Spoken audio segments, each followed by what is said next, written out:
để hạ thả bột sa sanh bị thi miền bị thi thom thom được nông bột sa sanh dương nét để dương mình ai bằng plek bán cứ miền pram chủng nội bỏ thì mũi hạ thả bị sa của bôi chiên ngày cứ chật ngay pin bò mấy đọc pram cát khai bị sa nứng cứ chia sa sanh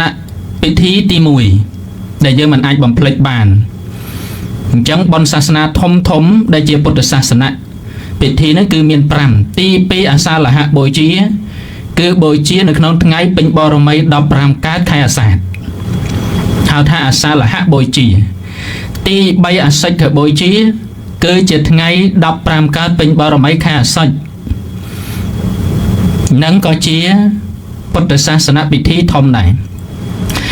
ti buồn cắt đất cả bồi chia cứ chật ngay đọc pram cát pin bò mấy khai cắt đất nâng có bột sa sanh bị thi hai ti pram miệng cái bồi chia này bỏ cứ chật ngay pin bò mấy đọc pram cát khai miệng chẳng bột sa sanh bị thi nó cứ miến pram thom thom nâng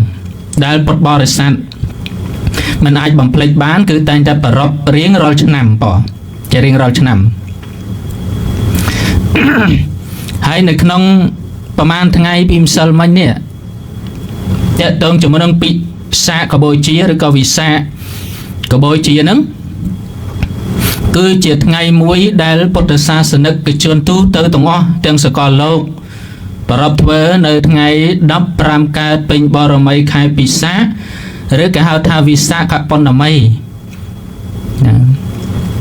នៅក្នុងគម្ពីរបឋមពោធិវិសាកបូជាមហាមង្គលអភិលក្ខិតសម័យគឺជាថ្ងៃដែលមហាមង្គលដែលត្រូវនឹងព្រះសម្មាសម្ពុទ្ធព្រះអង្គទ្រង់ប្រសូតព្រះអង្គទ្រង់ត្រាស់ដឹងនិងបរិនិព្វានអានឹងបបោលដោយខ្លីប៉ុន្តែបបោលទៅដោយពិស្ដាតេតងជាមួយនឹងខែពិសានេះមាន7ចំណុចបងប៉ុន្តែបង្រួមឲ្យខ្លីបង្រួមឲ្យខ្លីមកមាន3បងទី1គឺព្រះអង្គដែលប្រពុតស្ដេចយើងចុះពីកោនៃប្រវត្តិមេដាហៅថាអាសាលហៈមកខន្តោវិសាខេយេវនិកមិវិសាខបុណ្ណមីសម្ពុទ្ធោវិសា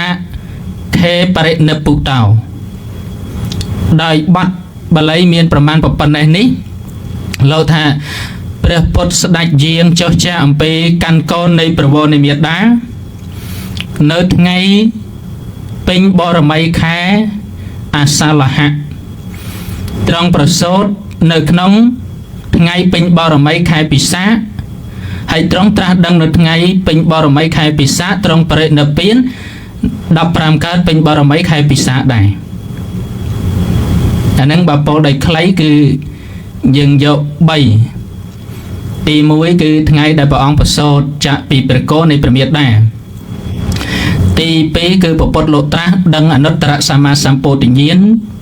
ទី3ព្រះអង្គទ្រង់បរិនិព្វានហើយបើរាប់ឲ្យពីស្ដាទៅមាន7ចំណុច